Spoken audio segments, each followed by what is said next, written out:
Hi everyone, my name is Jen and I am a student occupational therapist. This week I've been focusing my videos on the zones of regulation. In my last video I briefly discussed the 4 zones of regulation. I also discussed a handful of emotions that could fall under each of the zones categories. And I will show you the last activity that we did in the last video. We did the blue zones.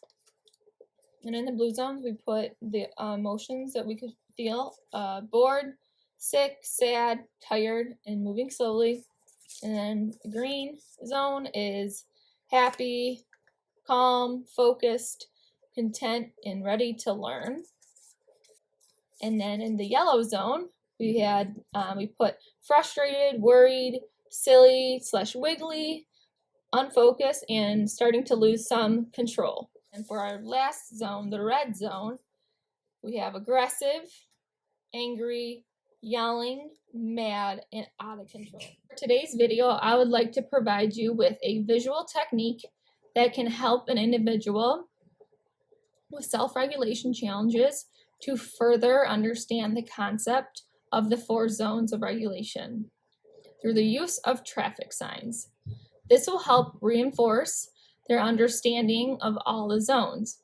I will demonstrate how to create the traffic signs and the activity I have planned for this video. So for the blue zone, using the rest area sign, explain this to the individual or individuals you are working with, that this is where one can go to re-energize or take a little rest, but don't stay there too long.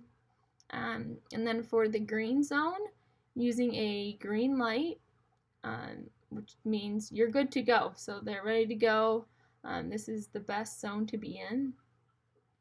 And then the yellow zone, to discuss with them that this is kind of where they need to start slowing down or take caution in this zone. And then for the red zone, using a stop sign means that they must stop. For the blue zone, I will be using the rest area sign. For the green zone, I'm going to be using a green light or a go sign. For the yellow zone, I'll be using a caution sign. And then for the red zone, I'm going to be using a stop sign. We need 4 pieces of construction paper, a red piece, green piece, and a yellow piece, and then also a blue piece of construction paper. And then you're going to need 4 popsicle sticks, some glue, and scissors, child and age appropriate.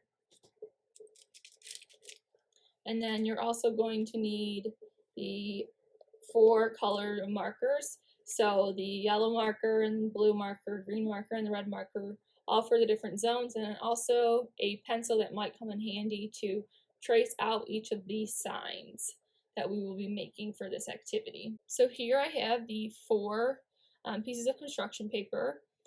I did draw out each of the traffic signs that we will be using for the activity. It does take a little time, so if you want to help the individual that you are working with or individuals you are working with on this activity, that would be great, depending on their age level and skill level.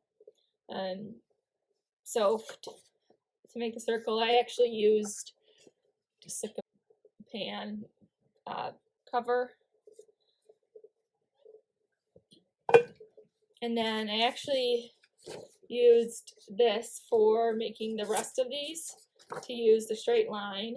So here is what it looks like for the rest sign. And then this is going to be the caution sign. And then this is the stop sign. So then depending on the age level, I will be using some scissors to cut these out.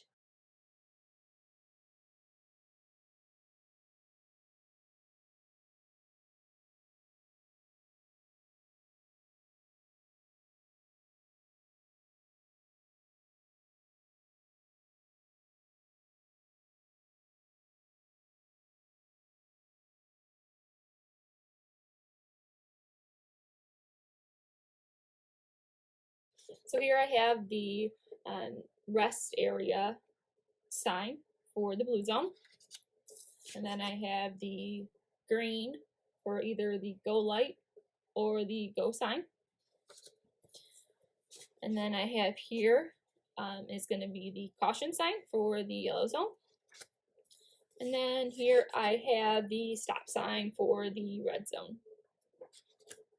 So I did a little bit of a trial run with the blue zone, or is also known as the rest area. And I know I told you that you only needed 4 popsicle sticks for this, but you actually need 2 for this one with some duct tape to reinforce it, or it becomes too floppy, unless you have some construction paper that might be a little thicker. And then also for the caution sign, the yellow zone, it also required 2 for, and then some duct tape for reinforcement because of the floppiness. And then, so there's a good sign that for the green, the go, that it only requires 1. So I'm going to show you how to do that. You're going to want to take one of your popsicle sticks and put some glue on the back.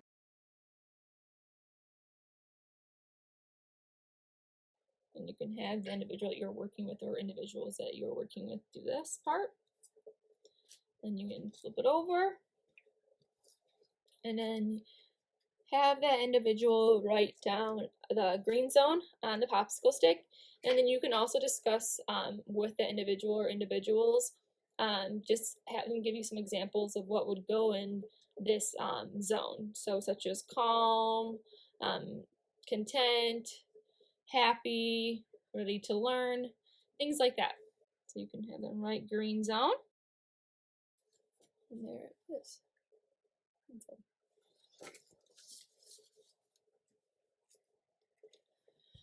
And then I did want to show you the little bit more complicated ones. So the stop sign also is going to require 2 popsicle sticks because of the floppiness. So in order to do this, you're going to take 1 popsicle stick, and on the back of it, put glue on the whole thing, and then you can actually just put it in the center. And then we're going to put the glue a little bit on here for this stick. And then from here, you can use some duct tape if you have some at home, or just some tape, but I think duct tape probably is the best to reinforce it. And then just eyeball it and put it on there like that. And you'll have your stop sign. And then you will ask the individual to tell you some of the emotions that are in the red zone, such as aggressive, angry, yelling, mad, or feeling like they're out of control. And then you can also have them write down the red zone like we did in the other ones.